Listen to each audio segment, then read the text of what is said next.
This episode, I wanted to share a little bit about my dad. And I asked Gordon to come on. So it's not like me talking to myself, right? So I wanted this to be interactive if he decides to jump in here and, ask me a few questions as I go. So I appreciate Gordon, you jumping on here real quick and just listening and hearing things. But I wanted to share this with everybody for whatever reason. I don't know. I just felt compelled. I had to share something about my dad. So today would be his birthday. I didn't know how old he would be until I asked my sister yesterday because I don't remember birthdays like that. I just know his birthday. I don't remember the date he was born.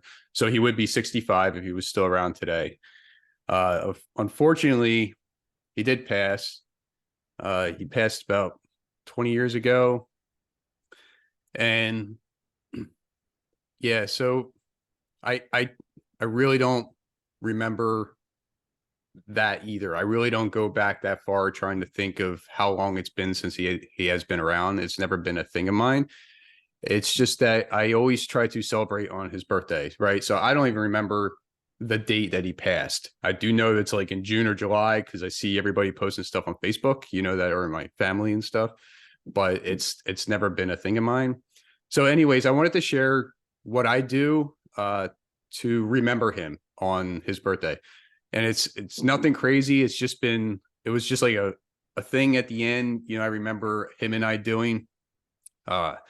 I had a rental property in a city not far from here where I live, and I would go up there and I would do some maintenance on it. And at the time I had one of those big cargo vans. You can take whatever you want in it, tools, ovens, whatever, because I remember pushing an oven up. What is it? The emergency steps that ran out. We had to go through the back door, whatever. And every time we went up, it was just him and me sometimes. And every time we went up, there was a KFC or whatever. And it was always like, oh, let's get the chicken or whatever, what I mean? And I just remember that, it was like a here and there kind of thing, like it wasn't all the time. Like I said, we were going up there every once in a while. It wasn't all the time, but that's what I remember doing. So it was always like, hey, let's get this chicken, right? So every time since then, I might have missed like 1 year, but I do remember trying to get fried chicken every time. I like the fried chicken. I think he was more the original guy, but we had a bucket of mixed, and so now I do it with the kids.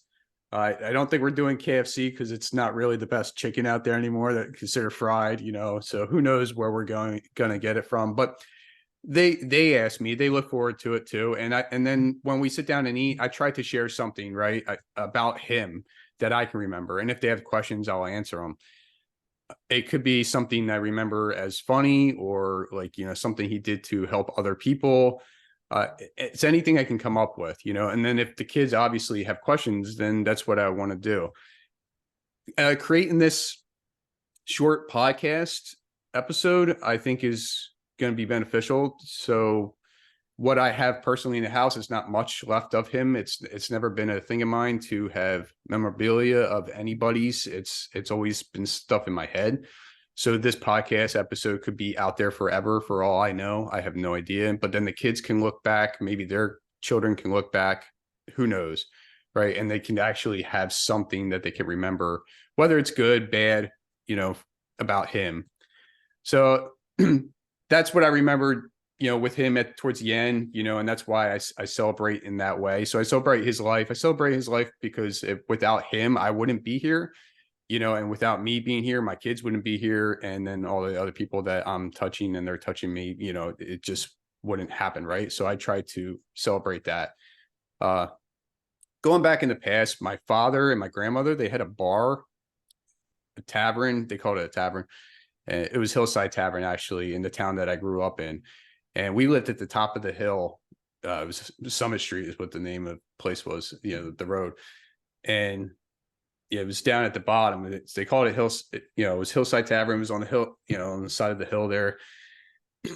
But it was a tavern where I wouldn't say it's like, going to your TGI Fridays, it wasn't like a sit down restaurant with a bar kind of deal. It wasn't like a dive bar either. I want to say it was kind of in between, but I grew up around that, I grew up around, helping at the bar, as a kid, just cleaning up when it's closed and stuff, in the kitchen or whatever, finding quarters under stuff, like was a fun thing, back in the past.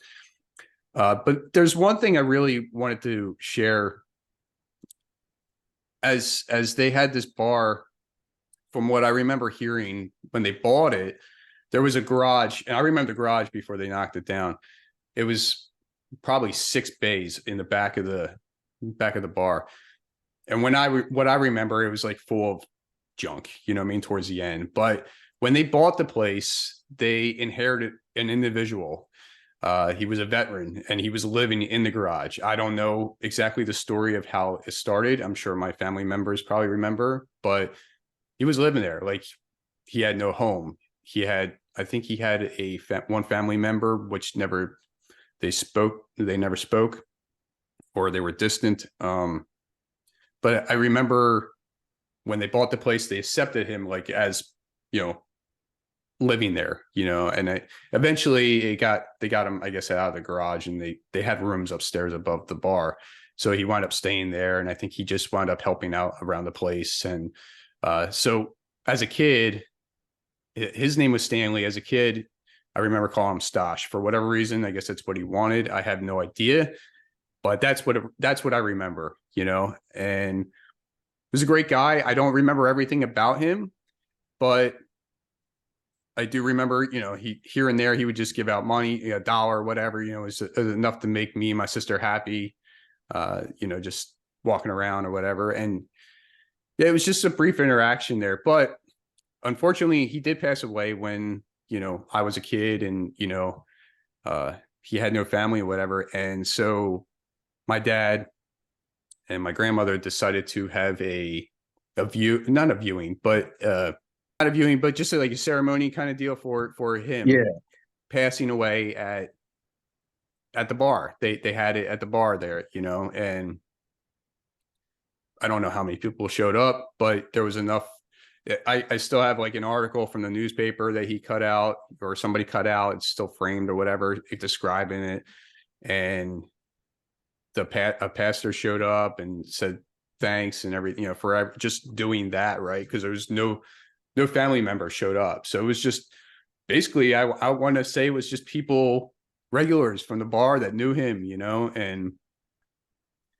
and that's just touching, right? So to show some kind of caring, kindness, and some kind of support for somebody that had nobody, but they considered him family. For how many years he was there, I have no idea.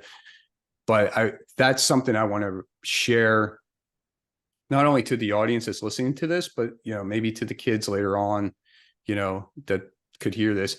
And, it shows that you just don't go out there and you just put yourself first, right? Yes, you should be taking care of yourself, but just remember the ones that are around you that have nobody. That takes a lot. Takes a lot to remember that stuff. So before my father passed, brief moment, I had a discussion with him. It was very brief. It was not long whatsoever. And it was on the deck of the house that I grew up in.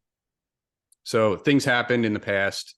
He wound up just being by himself towards the end of when I was leaving, like around 19 or 20.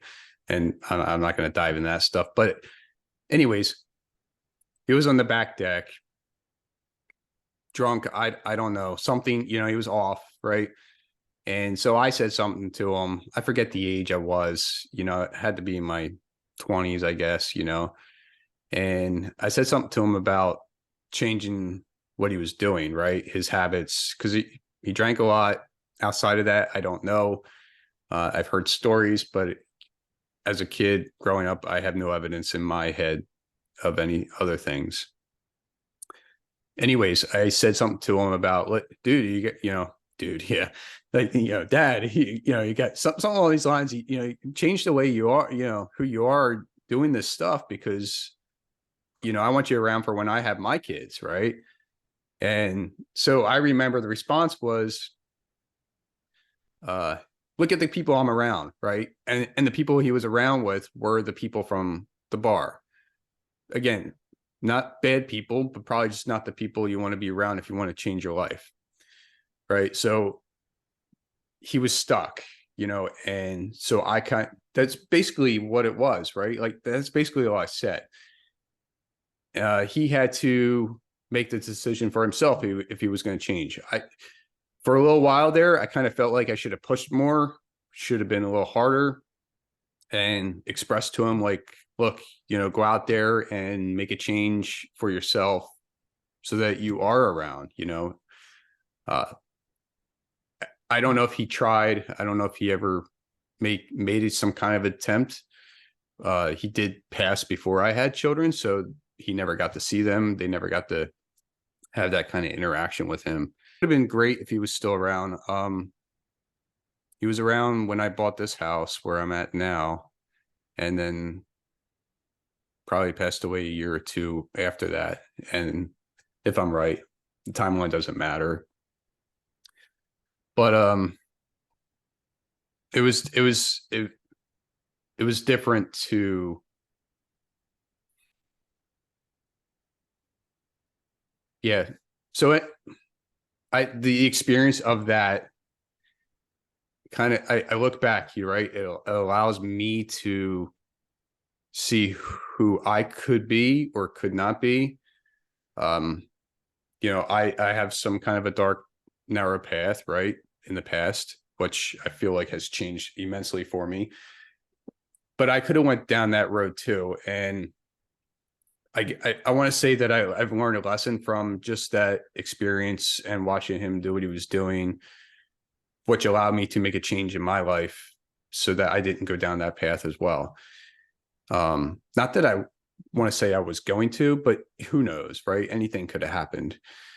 And, so I decided to stop drinking, not just because, I know Gordon knows, like, I was never a heavy, you didn't know me prior, but I was never a heavy drinker. We've all had those moments probably where we drank too much, and, forgot something. Like, I know that's happened, but, I wanted to make a change. So I decided to do that. And it was strictly not for that reason of going back and thinking about him. It was more due to health reasons, more due to me being myself. Not that alcohol was one of the things that make you not be yourself, but it definitely would change who you are when you're around the people that you probably care and matter most to you. And so for me, it's the kids, and for whoever else that one person might be later on in life, I want to show up as myself, authentic, vulnerable, kind, caring, you name it, right? That's the main reason. Like, I don't want any other kind of influence under any kind of drug or alcohol or whatever to make me be somebody that I'm not. So I take that lesson from seeing what that was at the moment, back in the day, for him drinking and stuff like that. And it's unfortunate. Like, he was in that environment, like, he was working in that environment. He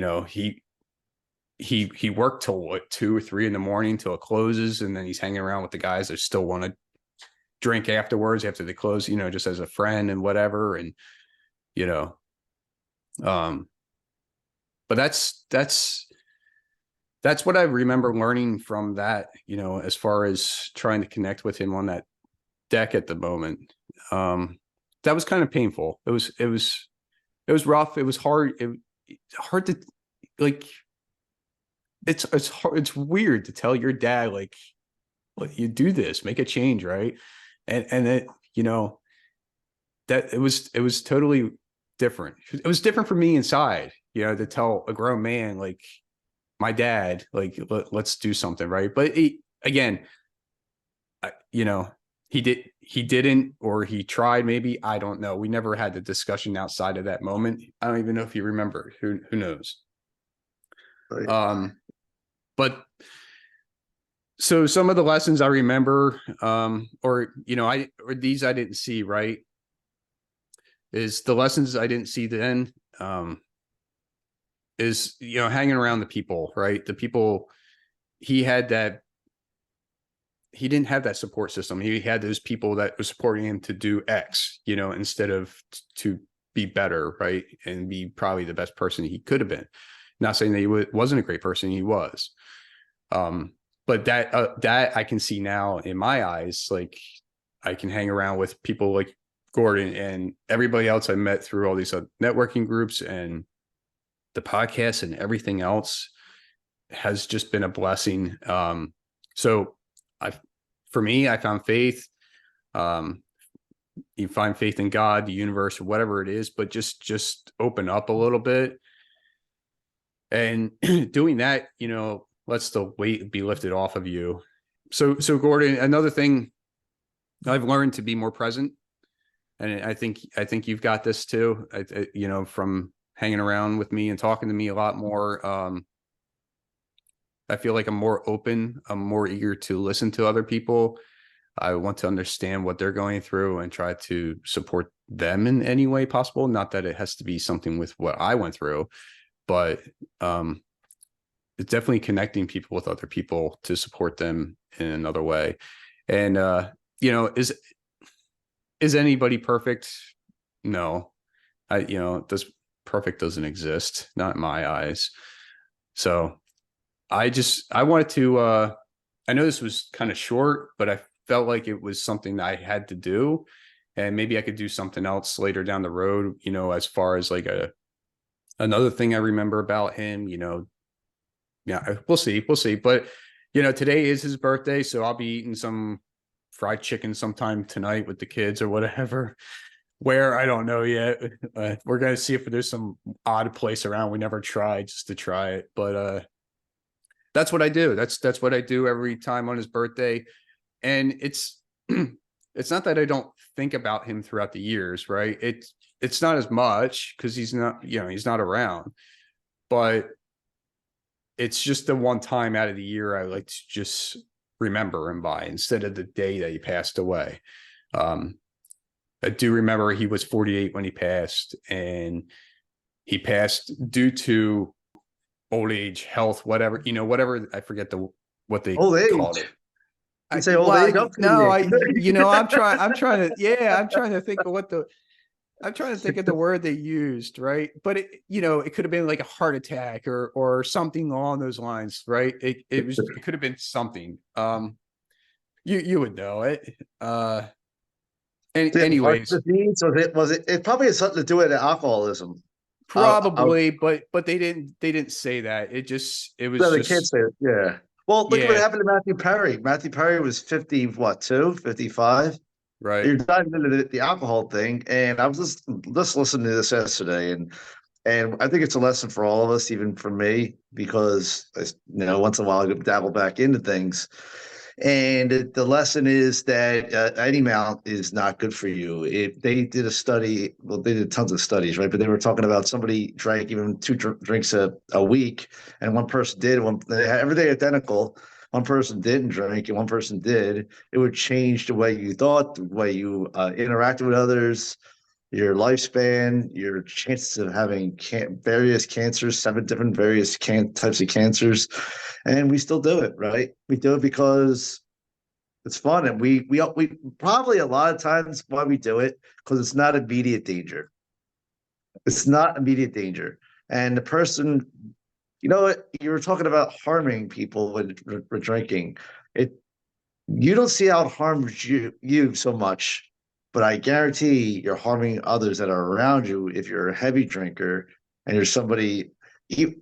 There's some joyful drinkers out there, right? But there's a lot of people out there. Listen, most of your crimes in your prisons, 90 something percent of those people that are in there are because they were under some kind of influence, be it drugs or alcohol. And a lot of alcoholics. About 90% they were saying. I was listening.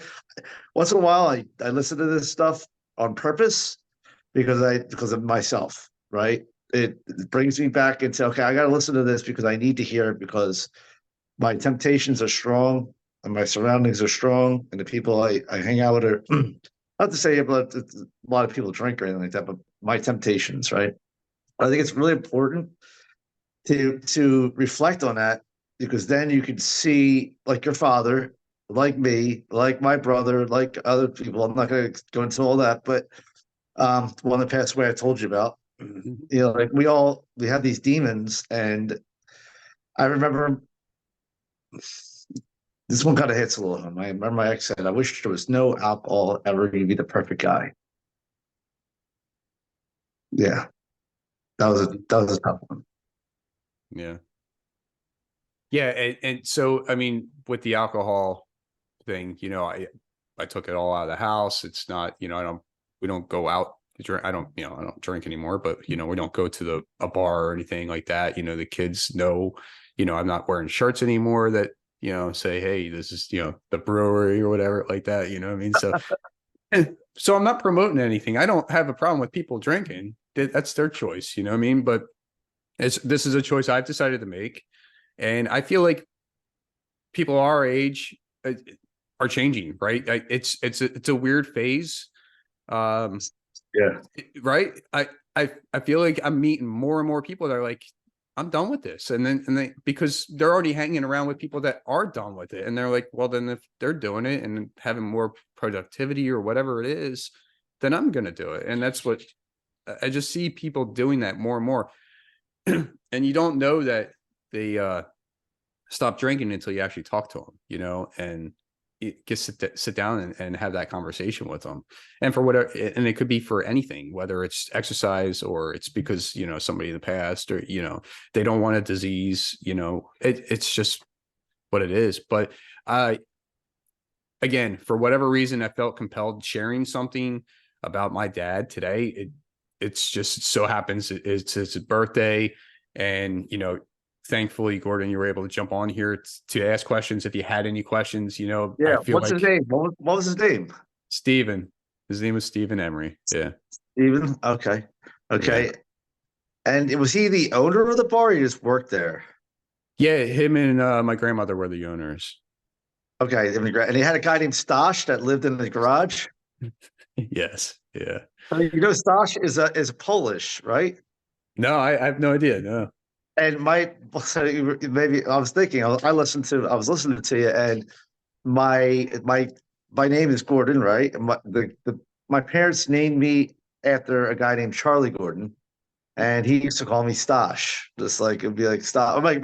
No, not his name, but my mom's um my mom's sister's husband, Mike, is my yeah. He would call me Stosh. It was so people like just joking around because it was Polish. It's a Polish thing, and I forget what it exactly means. We got to look that up. So whoever's out there, Google that name and see what it means again. I What it will. I like? thought it was just like a nickname for Stanley or something, or whatever. But It might have been nickname for Stanley. I remember somebody saying it was. I just remember being my uncle said it was my uncle said it was Stash. As the Polish. I was like, okay, whatever. You don't know when I you're a have to kid. look now. Like Now you're you got just me being wondering told if the his name was punches. really Stanley. I'll have to look at the article again. But yeah, I'll look that up. That's interesting. But yeah, so you have any other questions or anything? What I see you doing is you're wanting to be a better father. You've learned a lesson of what not to do. Not to say your dad wasn't a great father. I'm sure he was a fantastic father. Sounds like you had great memories with him. KFC, is that what it was? KFC, all right. Yeah. Maybe. Well, by the way, you're probably good at all the Popeyes is still open. That, but my brothers used to work there. And they had a great fried chicken there. Look, What about Bojangles? There's one around here. I never been to one. Bojangles. I never heard of that. Bojangles. No? Oh, that was a song, Mr. Bojangles. All How right. about Chick-fil-A? They have Chick-fil-A. Yeah, we have Chick-fil-A, but it's not fried. It's not like that What's crispy on the fried. fries? Say like I want a heavily fried. You know what? I bet you if I tell the kids Chick-fil-A, they'll be like, yeah, let's go. Everybody likes Chick-fil-A. That's Yeah. good chicken there. I was like, what's the big stink about this? And then I forget what it was. It was my daughter. She like, here, have a piece. I was like, all right, this is really good chicken. It's the peanut oil. That's why. It's Yeah, they do a really good job with nobody it. else uses it. Yeah. So yeah, your dad, he what I think the lesson that you learned Yeah. is I want to be present for my kids still. He died when he was young, that old. and and that when he was young. And I think you're like, you know what, I want to be a present for my kids. for all the mess that happens in your life, that out of the chaos came something beautiful, and that's you being now more present for your children. You quitting something that your dad probably taught you a lesson. You saw the bad things behind it. You're like, no, I'm not doing that to myself or my kids or all the people around me.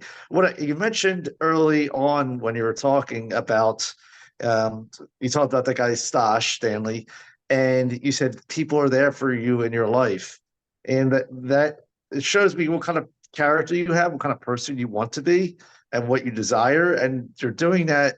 I think you're doing that unintentionally and from your heart, and that's why I see is like you learn a lesson from that too, like a huge lesson. That's why like you said, you quit alcohol. You're taking your kids here. You're spending money. You're like, I don't know if I have it. Well, what at the end of the day, you're going to make it through this life regardless, right? And either you're going to do things or you're not going to do things. If you play scared, then you're not going to do anything. And too many people play scared, and what you're doing is you're not playing scared. I do things all the time, spend money on things. People go, why are you spending money on that? Right. And would I have been in a different boat right now? If I didn't do any events and I just worked and saved money and just kept working on one business and I could do all this stuff, I'd probably be $500,000 richer right now. But I'm not, which is fine. Right? Like Up here. Yeah. right. I'm happy. I'm happier now that I did all those things and doing all those things because Yep. all that stuff comes later on. Yep. Right. It's gonna like when the experiences are more important and more valuable than all this hoarding money anyway. Right. And are you going to be here tomorrow? You don't know. So, No, I mean, no like, clue. yeah. So do Yeah, what you can do, you know? exactly. So I commend you and happy birthday to your father, Stephen. Yeah. And you Thanks. guys enjoy your day. Have some Chick-fil-A. All right. Yeah. And I thank you, Gordon, for coming on here. And I like the quick recap that you just did right there. I appreciate it.